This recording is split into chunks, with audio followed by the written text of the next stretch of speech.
Breaking news చూస్తున్నారు. Israel ప్రధాని Netanyahu పైన సొంత దేశ ప్రజలు విమర్శలు చేస్తున్నారు. అయితే రీసెంట్గా నేతన్యాహు ఒక హాస్పిటల్ పైన దాడి జరిగిన తర్వాత నేతన్యాహు మాట్లాడారు. అయితే మాట్లాడుతున్న సమయంలో ఈ యుద్ధం జరిగే టైంలో ప్రతి ఒక్కరికి కూడా నష్టపోయారు, ప్రతి ఒక్కరు కూడా తీవ్రమైన ఇబ్బందులకు గురవుతున్నారు. అయితే ఏకంగా నా కుటుంబం కూడా మినహాయింపు కాదు, నా కుటుంబంలో కూడా చాలా నష్టపోయింది. నా కొడుకు పెళ్లి ఏకంగా 2 సార్లు వాయిదా పడిందంటూ కూడా నేతన్యాహు కొన్ని కామెంట్స్ చేశారు. అయితే దీంతో ఒకవైపు యుద్ధం జరిగి జనాలు చనిపోతుంటే నీ కొడుకు పెళ్లి కావాల్సి వచ్చిందా అంటూ కూడా సొంత దేశ ప్రజలు నేతన్యాహు పైన విమర్శలు చేస్తున్నారు. సో దీంతో సొంత దేశంలోనే నేతన్యాహుని క్రిటిసైజ్ చేస్తూ క్వశ్చన్ చేస్తున్నారు. ఒకవేళ నిజంగానే అంత బాధ ఉంటే వెంటనే సీజ్ ఫైరో లేదా శాంతి మార్గాన్ని ఎన్నుకోవాలి, కానీ ఇలా కొడుకు పెళ్లిని ఉద్దేశిస్తూ మాట్లాడడం కరెక్ట్ కాదంటూ కూడా సొంత దేశ ప్రజలు నేతన్యాహుని క్వశ్చన్ చేస్తున్నారు. సో దీంతో ఒకవైపు ఏమో ఆయుధాలు అయిపోతున్నాయి, మరోవైపు అమెరికా కూడా సరిగ్గా సహకరించట్లేదు.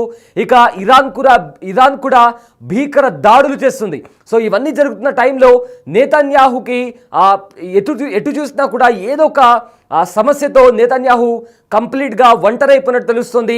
సో సొంత దేశంలోని ప్రజలే నేతన్యాహును క్రిటిసైజ్ చేస్తూ మాట్లాడుతున్నారు. అయితే తన కొడుకు పెళ్లి 2 సార్లు రద్దయిపోయిందంటూ కూడా ఆయన మాట్లాడడంతో ఆ దేశ ప్రజలు ఒకవైపు యుద్ధం జరుగుతూ జనాలందరూ కూడా చనిపోతూ ఉంటే నీకు కొడుకు పెళ్లి ముఖ్యమా అంటూ కూడా క్వశ్చన్ చేస్తున్నారు. అండ్ ఆల్సో ఇప్పటికే ఇజ్రాయెల్ అటు గాజా ఇంకా పాలస్తీన్ పైన దాడులు చేస్తూ వస్తుంది.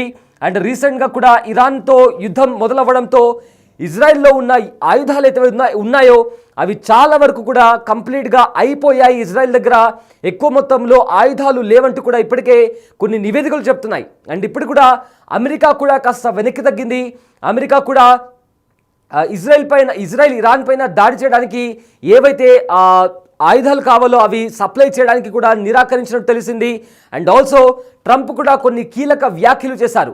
ఒకవేళ ఇరాన్లో ఉన్న అణు స్థావరాలపైన అణు బంకర్లపైన దాడి చేసినా కూడా ఇరాన్కు పెద్దగా నష్టం జరగదు, ఎందుకంటే ఇజ్రాయెల్ దగ్గర అంత సీన్ లేదు, ఇజ్రాయెల్ దగ్గర అంత శక్తి సామర్థ్యాలు లేవు అంటూ కూడా ట్రంప్ మాట్లాడారు. అండ్ ఆల్సో ఇప్పటికే ఇరాన్ కూడా మెరుపు దాడులు చేస్తూ టెల్ అవీవ్ పైన, అదేవిధంగా కొన్ని ప్రధాన నగరాలైన వాటిపైన కూడా ఇప్పటికే ఇరాన్ దాడి చేస్తుంది.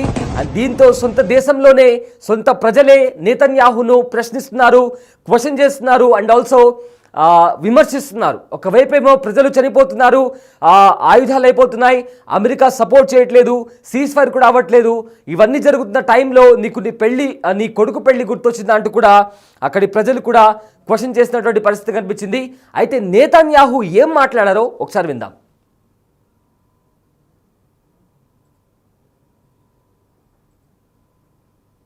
בבאר שבע יחד עם שר הבריאות, עם סגן השר אלמוג כהן איש הדרום, ועם לא פעם ראשונה עם מנהל בית החולים סורוקה. אנחנו רואים כאן את כל ההבדל. אנחנו פוגעים במדויק במטרות צבאיות, במטרות גרעין, במטרות טילים, והם פוגעים בבית חולים. הם פוגעים בבית חולים שאנשים לא יכולים לקום ולברוח אפילו. הם פוגעים כאן, לא רחוק מכאן. יש כאן ఇజ్రాయెల్ ప్రధాని నేతన్యాహు తీరుపైన సొంత దేశ ప్రజలు, ఇజ్రాయెల్ ప్రజలు కూడా విమర్శిస్తున్నారు. నేతన్యాహు వ్యాఖ్యలపై ఇజ్రాయెల్లోని ప్రజలు కూడా తీవ్రమైన విమర్శలు చేస్తున్నారు. దాడుల వల్ల ప్రతి ఒక్కరికి నష్టం జరుగుతుందన్నారు నేతన్యాహు. అయితే నా కుటుంబం కూడా మినహాయింపు కాదు, వ్యక్తిగతంగా తాను కూడా నష్టపోయానంటూ కూడా ఆయన వ్యాఖ్యలు చేశారు. అయితే దాడుల వల్ల నా కొడుకు పెళ్లి ఆగిపోయింది, 2వ సారి కూడా వాయిదా పడినట్టు కూడా నేతన్యాహు చెప్పడం జరిగింది. అయితే ఇది అతనికి కాబోయే భార్యను ఆందోళన గురి చేస్తుందంటున్నారు నేతన్యాహు. అంటే నేతన్యాహు వాళ్ళ భార్య, అంటే తన కొడుకు పెళ్లి 2 సార్లు వాయిదా అయింది కాబట్టి తన కుటుంబం కూడా ఏం జరుగుతుంది ఏంటి అని కూడా వాళ్ళు కూడా కాస్త ఆందోళనకు గురవుతున్నారంటూ కూడా నేతన్యాహు చెప్పడం జరిగింది. అయితే ప్రధాని వ్యాఖ్యలపైన ఇజ్రాయెల్ ప్రజలు విమర్శిస్తున్నారు. దాడుల వల్ల ప్రాణాలు కోల్పోతున్నాం, అలాంటిది పెళ్లిళ్ళు ఆగిపోతున్నాయని చెప్పి నేతన్యాహు, అది కూడా ఒక దేశ అధ్యక్షుడు ఇలా మాట్లాడడం కరెక్ట్ కాదంటూ కూడా అక్కడి ప్రజలు విమర్శిస్తున్నారు. అదేవిధంగా 2 ఒకటేనా అని కూడా ప్రధానిని ప్రశ్నిస్తున్నారు. పెళ్లి అదేవిధంగా పెళ్లి అదేవిధంగా ప్రాణాలు, ప్రజల ప్రాణాలు అదేవిధంగా పెళ్లి రెండు ఒకటి కాదు కదా అంటూ కూడా నేతన్యాహును విమర్శిస్తున్నారు. అయితే పెళ్లి ఆగిపోతే మళ్ళీ చేసుకోవచ్చు, ఒకవేళ ఎప్పుడు కాకపోయినా ఇంకో సంవత్సరం తర్వాతనైనా పెళ్లి చేసుకోవచ్చు, కానీ ప్రాణాలు పోతే తిరిగి రావు కదా, అలా ఎలా మాట్లాడతారు నేతన్యాహు అంటూ కూడా సూటిగా అతన్ని ప్రశ్నిస్తూ అతన్ని విమర్శిస్తున్నారు. అయితే ప్రాణాలు పోతే మళ్ళీ తీసుకురాగలరా అని కూడా జనాలు ఏకంగా నేతన్యాహును క్వశ్చన్ చేస్తున్నారు.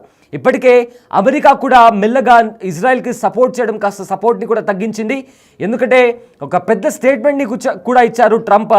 ఒకవేళ ఇజ్రాయెల్ అణుస్థావరాలపైన దాడి చేసినా కూడా ఇరాన్కు ఎలాంటి నష్టం వాటిల్లదు, ఏదో కాస్త నష్టం వాటిల్లుతుంది తప్ప పెద్దగా ఎలాంటి ఫరక్ పడదు అంటూ కూడా ట్రంప్ మాట్లాడారు. ఎందుకంటే ఇజ్రాయెల్ దగ్గర అంత శక్తి సామర్థ్యాలు లేవు, అమెరికా సహాయం చేస్తే తప్ప ఇజ్రాయెల్ ఎలాంటి దాడి కూడా చేయలేదు అంటూ కూడా ట్రంప్ చెప్పడం జరిగింది. అండ్ ఆల్సో ఇజ్రాయెల్ ఇప్పటికే అమెరికా సహాయం కోరింది, ఇరాన్ పైన దాడి చేయాలంటూ కూడా ఇప్పటికే ఇజ్రాయెల్ కోరింది. కానీ ట్రంప్ మాత్రం దాడి అనేది చివరి లాస్ట్ ఆప్షన్, దాడికి ముందు కూడా మనం మాటలతో ప్రతిదాన్ని పరిష్కరించుకోవాలి, కానీ దాడి అనేది చివరి అంశం అంటూ కూడా కొన్ని సంచలనమైన వ్యాఖ్యలు కూడా చేశారు ట్రంప్. అయితే ఇజ్రాయెల్కి అంత శక్తి సామర్థ్యాలు, అంత సీన్ లేదంటూ కూడా ఒక చాలా పెద్ద స్టేట్మెంట్ని పాస్ చేశారు.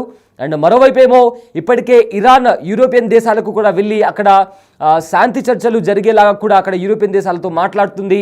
మరోవైపు రష్యా కూడా ఇందులో కలగజేసుకుంది.